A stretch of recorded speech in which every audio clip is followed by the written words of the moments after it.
नमस्कार, सुप्रभात. मी श्वेता. तुम्ही पाहताय न्यूज 18 लोकमत. सकाळच्या बातम्यांमध्ये तुमचं स्वागत. सुरुवातीला बातमी आहे ओमायक्रॉन संदर्भातली. राज्यासह मुंबईमध्ये ओमायक्रॉनचा धोका आता वाढत चाललाय, कारण मुंबईमध्ये ओमायक्रॉनचे 2 नवे रुग्ण आढळल्यानं चिंतेमध्ये भर पडली आहे. महाराष्ट्रात आता ओमायक्रॉनच्या रुग्णांची संख्या 10 वरती गेली आहे. दक्षिण आफ्रिकेतून आलेल्या एका 37 वर्षीय तरुणाला ओमायक्रॉनची लागण झाली आहे आणि या रुग्णासोबतच्या 36 वर्षीय महिलेला सुद्धा ओमायक्रॉनची लागण झाली आहे. जोहान्सबर्गमधून हा तरुण 25 नोव्हेंबरला मुंबईमध्ये आला होता आणि त्याच्या सोबत त्याची अमेरिकेतली मैत्रीण सुद्धा होती. तिला देखील ओमायक्रॉनची लागण झाल्याचं आढळून आलंय. या दोघांनी फायझरची लस घेतलेली आहे. या दोघांमध्ये कोणतीही ओमायक्रॉनची लक्षणं दिसत नाहीयेत. त्या दोघांवरती 7 हिल्स हॉस्पिटलमध्ये उपचार सुरू आहेत. या रुग्णांच्या संपर्कात आलेल्यांची देखील तपासणी केली जाते.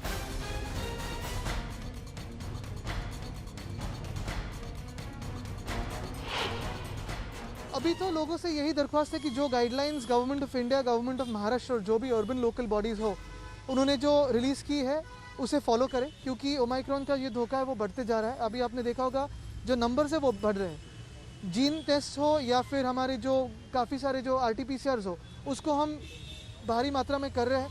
एयरपोर्ट पे हो या जहाँ जहाँ हमारी एंट्री पॉइंट्स है वहाँ तो करें, लेकिन हमारे शहर में भी यही मैं सबसे विनती करूँगा कि हर हफ्ते कॉरपोरेट ऑफिस हो, ऑफिस पार्क्स हो, वहाँ अगर RT-PCR वीकली की जाए खुद के बचाव के लिए, वो बहुत ज़रूरी है। खूप जण सांगतात की बाबा काळजी घ्या, नियमाचं पालन करा, मास्क वापरा, ह्याची तीव्रता पूर्वीच्या तुलनेमध्ये कमी आहे वगैरे असं सगळे सांगतात. परंतु त्याच्याबद्दल खरं तर देश पातळीवरच आरोग्य विभागाने आणि WHOनी याबद्दलचं क्लिअर एकदा भूमिका स्पष्ट त्या ठिकाणी केली पाहिजे. त्या संदर्भामध्ये हे बऱ्याच जणांची माहिती घेतली तर ज्यांनी 2 डोस घेतलेले होते त्यांनाच त्याची बाधा झाली आहे. मग बूस्टर डोसची गरज आहे का? आज आपल्याकडं डोस उपलब्ध आहेत.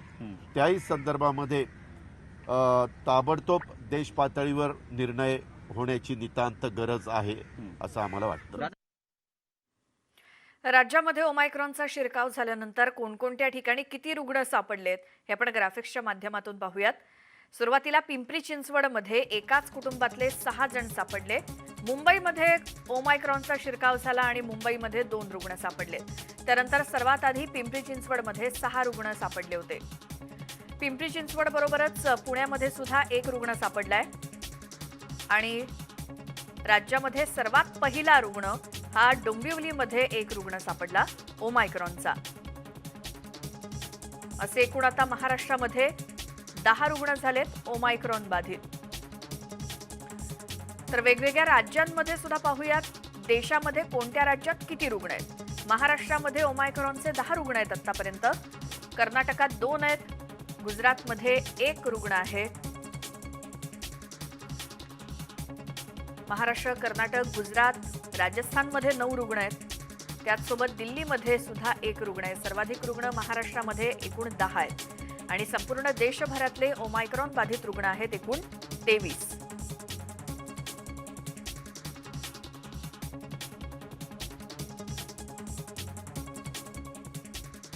डोंबिवलीमध्ये ओमायक्रॉनचा रुग्ण सर्वात आधी आढळल्यानंतर महापालिका प्रशासन खडबडून जागं झालं. परंतु ओमायक्रॉनचा पहिला रुग्ण हा दक्षिण आफ्रिकेतून आला असल्याची माहिती विमानतळ प्रशासनानं दिलीच नाही. त्यांनी कळवलं असतं तर वेळ गेला नसता, असा थेट आरोप कल्याण डोंबिवलीचे महापालिका आयुक्त डॉक्टर विजय सूर्यवंशी यांनी केलाय. त्यांच्याशी संवाद साधलाय आमचे प्रतिनिधी अजित मांढरे यांनी.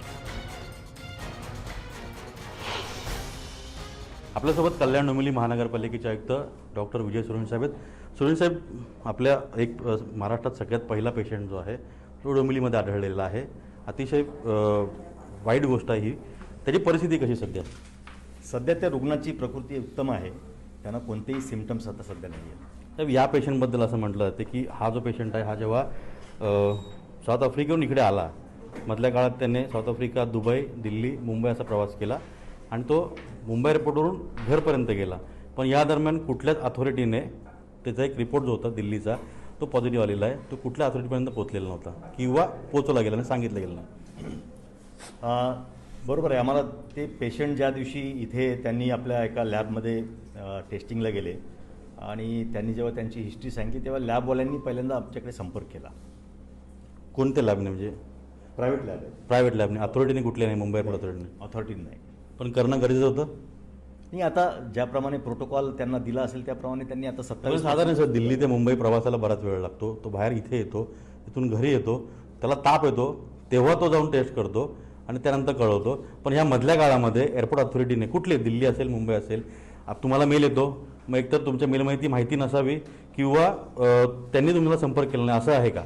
नाही, आपण जर बघितलं तर केंद्र शासनाने जे ऑर्डर्स काढले आहेत, केंद्राच्या ऑर्डर जे आहेत ते 2 डिसेंबरचे आहेत. त्याच्यापूर्वी 26 नोव्हेंबरला त्यांनी ते आदेश दिले होते, काही देशांची लिस्ट दिली होती आणि तेव्हापासून 26 तारखेपासून आपल्याकडे आता एअरपोर्ट अथॉरिटीकडनं रेग्युलरली लिस्ट येते आहे. हा पेशंट जो आहे हा 23 तारखेला दिल्लीवरनं बोर्ड केलं त्यांनी आणि दिल्लीवरनं ते 24 तारखेला पहाटे मुंबईत आले आणि त्यामुळे कदाचित त्यांची यादी आपल्याकडे कसं समजूया की त्याला तो ओमाक्रॉनचा विषय नंतर आहे, तो खूप लेट आला विषय. 24 तारखेला पॉझिटिव्ह आला, जेव्हा तिथे आला तेव्हा मुंबई एअरपोर्टवरती किंवा दिल्ली एअरपोर्टवरती, दिल्लीहून निघाला ऑलरेडी तो, बाहेर आला, जेव्हा त्याला मेल येतो, त्याचा नेटवर्क आला नाही, त्याला आलं, त्याच्या आधीच ज्या संबंधित अथॉरिटीत त्यांना मेल गेला असेल तर तिथे क्वारंटाईन करणं गरजेचं नव्हतं का? आता ते मुंबई एअरपोर्टला त्या रुग्णाचं म्हणणं असं आहे की त्यांना जो RT-PCR निगेटिव्ह रिपोर्ट त्यांचा साऊथ आफ्रिकेचा होता तो 72 तासामध्ये व्हॅलिड होता असं त्यांचं म्हणणं आहे. त्याच्यामुळे तो रिपोर्ट त्यांनी दाखवला. तोपर्यंत त्या पेशंटला देखील माहीत नव्हतं की त्याचा रिपोर्ट पॉझिटिव्ह आहे, कारण त्याचा तो रिपोर्ट ओपन झालेला नव्हता मोबाईलमध्ये. कॉन्टॅक्टमध्ये आला, परंतु सुदैवाने आपण त्या सर्वांचं कॉन्टॅक्ट ट्रेसिंग केलं. ते सर्वांचे रिपोर्ट देखील निगेटिव्ह आले आहेत.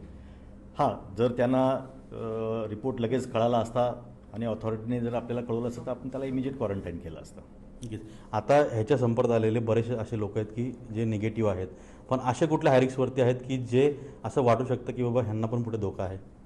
कारण का हा बऱ्याच ठिकाणी बाहेर डॉक्टरकडे गेला आहे, जेव्हा तिथे गेला असेल तेव्हा बाकीचे पेशंट पण असतील, डॉक्टरही सुदैवाने 4 ठिकाणी त्यांनी गेले. ज्या डॉक्टरकडे गेले त्या डॉक्टरकडे ते सकाळच्या वेळेत गेले होते आणि त्या डॉक्टरना आम्ही विचारल्यानंतर त्याने सांगितलं की पेशंट दुसरे कुठलेच नव्हते. डॉक्टरने स्वतःचा देखील RT-PCR टेस्ट करून घेतली, ती पण निगेटिव्ह आहे. ते ज्या टॅक्सीने आले त्या टॅक्सी ड्रायव्हरची पण टेस्ट निगेटिव्ह आहे. या व्यतिरिक्त आपल्याला त्यांच्यासोबत जे विमानामध्ये सहप्रवासी होते ते वेगवेगळ्या ठिकाणचे होते, पण त्यांची देखील टेस्ट जी आहे ती पण केलेली आहे त्या ऑथॉरिटीने, ती पण निगेटिव्ह आलेली आहे. त्यामुळे त्यांचं जे कॉन्टॅक्ट ट्रेसिंग झालं, त्यांचे घरचे असतील, त्यांच्या बिल्डिंगमधले असतील, ते सुदैवाने सगळे निगेटिव्ह आलेले आहेत. त्यांना कोणालाही संसर्ग झालेला नाही. पुढे जर्नलिस्ट विनायक दळवीसह अजित मांढरे, न्यूज 18 लोकमत, कल्याण. तर कल्याणमध्ये परदेशातून आलेल्या दोघांना कोरोनाची लागण झाली आणि परदेशातून आलेल्या या दोघांची कोरोना टेस्ट पॉझिटिव्ह आली आहे. हे दोन्ही प्रवासी दुबईहून कल्याणमध्ये आले होते आणि सध्या दोघांना विलगीकरणामध्ये ठेवण्यात आलेलं आहे. कल्याणमधून आणखी एक मोठी बातमी हीच की दुबईमधून आलेल्या 2 परदेशी प्रवाशांना कोरोनाची लागण झाली आहे. त्यांना सध्या विलगीकरणामध्ये ठेवण्यात आलेलं आहे. कल्याण डोंबिवली महानगरपालिकेच्या आरोग्य विभागानं ही माहिती दिली. दोन्ही प्रवासी दुबईहून कल्याणमध्ये आले आणि सध्या ते विलगीकरणात आहेत, ज्यांना कोरोनाची लागण झाली आहे.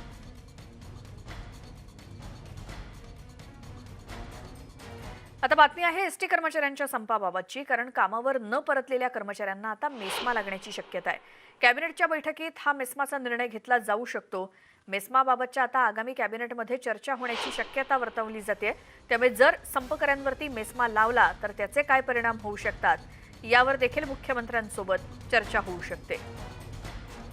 त्यामुळे आतापर्यंत वारंवार आवाहन करून सुद्धा जे एसटीच्या संपावर असलेले कर्मचारी कामावरती रुजू होत नाहीयेत, त्यांच्यावरती आता मेस्मा कायदा लावण्यासंदर्भात आगामी कॅबिनेटमध्ये चर्चा होणार आहे आणि त्यानंतर त्यांच्यावरती कारवाई होऊ शकते, जे एसटीचे संपकरी कर्मचारी अजूनही कामावरती रुजू होत नाहीयेत.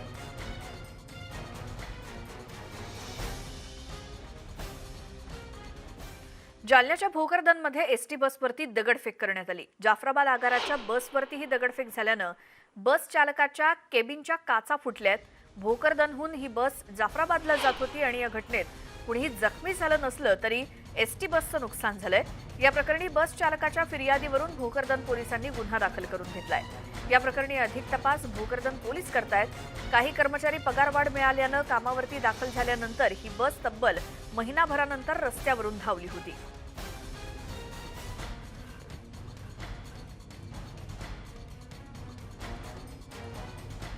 तर हीच ती बस आहे जिच्यावरती दगडफेक झाली आणि केबिनच्या काचा फुटलेल्या आहेत ड्रायव्हरच्या.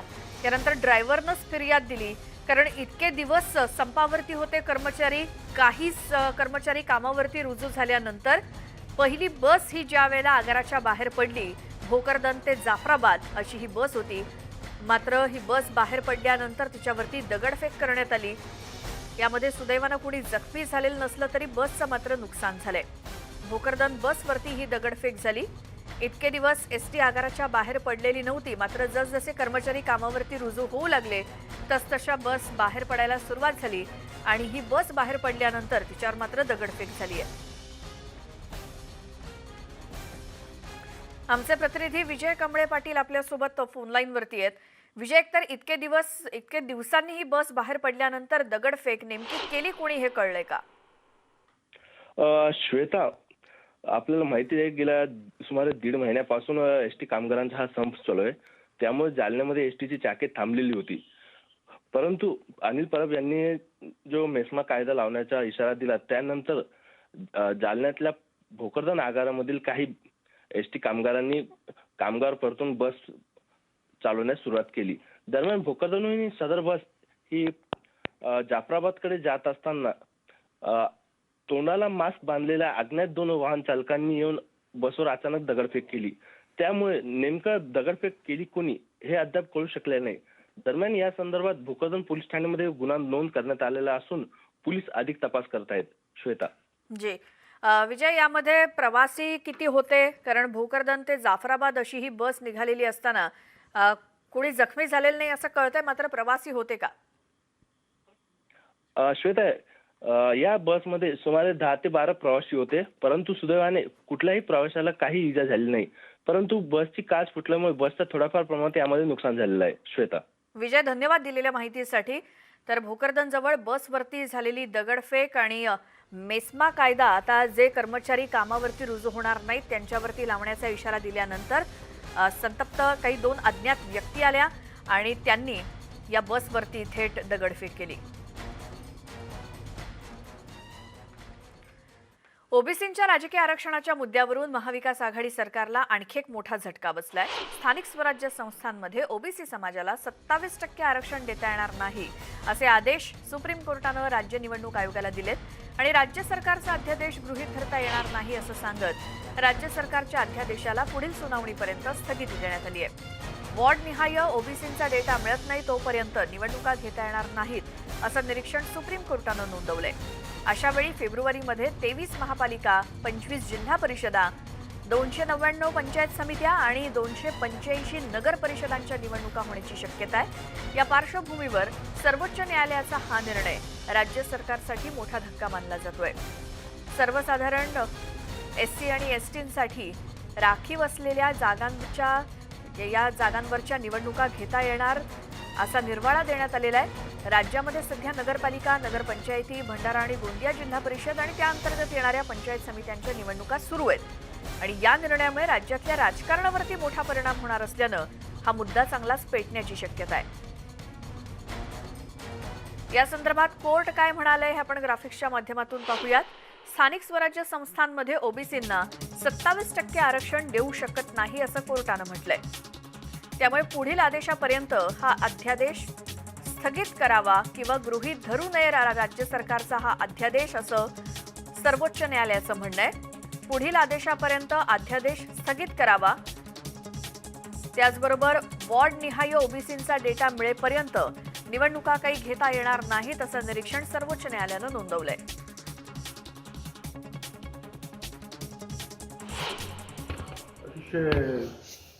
क्लेशदायक असा जो निर्णय आहे आमच्या सर्वांच्या तोपर्यंत भारत सरकारकडे असलेल्या यंत्रणेकडून आता आम्हाला द्या अशा तुम्ही भारत सरकारला आदेश द्या. ही केस आमची गेली 2 महिने तरी 2-3 महिने तरी चालू आहे सुप्रीम कोर्टात, त्याच कोर्टात आणि मागतोय त्यांच्याकडे तो तरी द्या काय, नाही तर आम्हाला थोडा वेळ तरी द्या. ओबीसीचं नुकसान करून कसं चालेल? त्या दिवशी ते वाघ वगैरे जे होते ते कोर्टामध्ये उभे राहिले त्यावेळेला सुद्धा मी त्यांना फोन करून सांगितलं म्हणजे काय चालेल जरा बघा, आम्ही त्यांच्याशी चर्चा करू, प्रयत्न आमचे चालूच राहतात. ही ओबीसी समाजाची शुद्ध फसवणूक आहे. वारंवार देवेंद्रजी हे मांडत होते की जर सुप्रीम कोर्टाने इम्पेरिकल डाटा जागा धरला आहे तर ऑर्डिनन्स काढण्याने भागणार नाही, हा ऑर्डिनन्स टिकणार नाही. तरीही आम्ही ओबीसी समाजाच्या हितासाठी हा ऑर्डिनन्स टिकावा अशीच परमेश्वराचं प्रार्थना करत होतो. पण परमेश्वराची प्रार्थना तेव्हाच कारणी लागते ज्यावेळेला प्रयत्न होतात. गेल्या 2 वर्षामध्ये महाराष्ट्र विकास आघाडी जिंकली अशी एक केस एक हायकोर्ट सुप्रीम कोर्टात जर दाखवून कोणी देईल तर त्याला मी बक्षीस देईन. भाजप याच्यामध्ये ओबीसीचं खऱ्या अर्थानं जे भाजपनी ओबीसी समाजाचं राजकीय आरक्षण संपवण्यासाठी 2017मध्ये जो प्रयत्न केला आणि त्याच्यामुळे पूर्ण देशातल्या ओबीसीच्या आरक्षण संपवण्यामध्ये त्यांना यश आलं. महाविकास आघाडीच्या सरकारने ते वाचवण्यासाठी पूर्ण प्रयत्न केला. पण माननीय सुप्रीम कोर्टाने जो आज निर्णय दिला त्याच्यामध्ये एक गोष्ट तपासायला पाहिजे होती, कारण की कोर्टाच्या विरोधात बोलता येत नाही, त्याच्या निकालाबद्दलही बोलता येत नाही.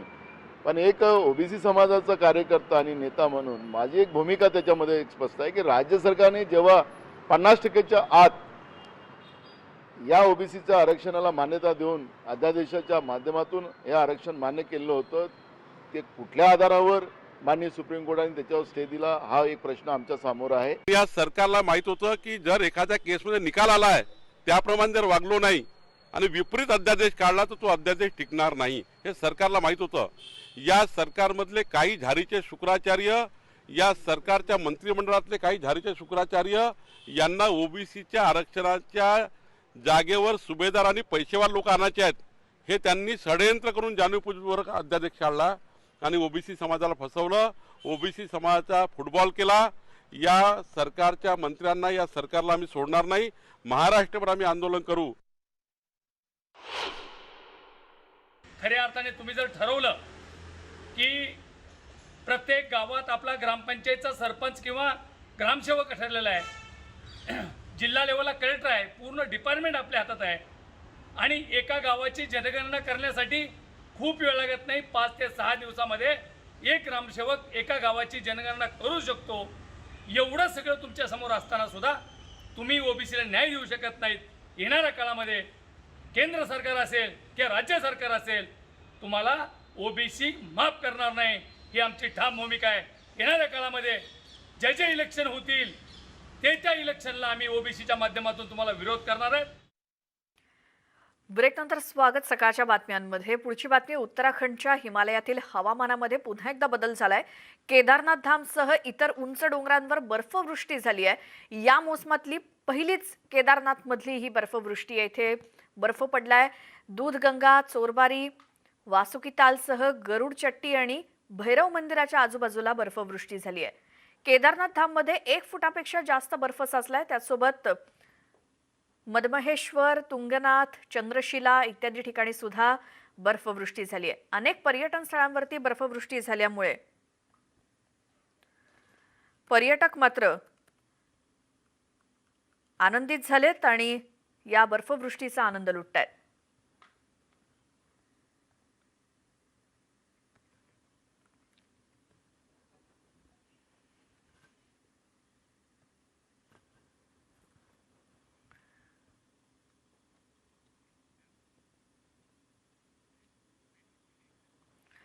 केदारनाथमधली ही दृश्य पाहिल्यानंतर सकाळच्या बातम्यांमध्ये आत्ता आपण इथेच थांबतोय.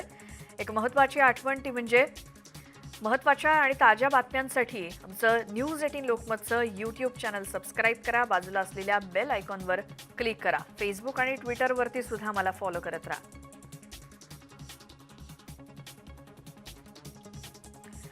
आणि या बुलेटिनच्या शेवटी प्रेक्षकांना एक महत्त्वाचं आवाहन आणि कळकळीचं, ते म्हणजे घराबाहेर पडताना मास्क वापरायला विसरू नका. सॅनिटायझर वापरा आणि सोशल डिस्टन्सिंगचं मात्र पालन करा.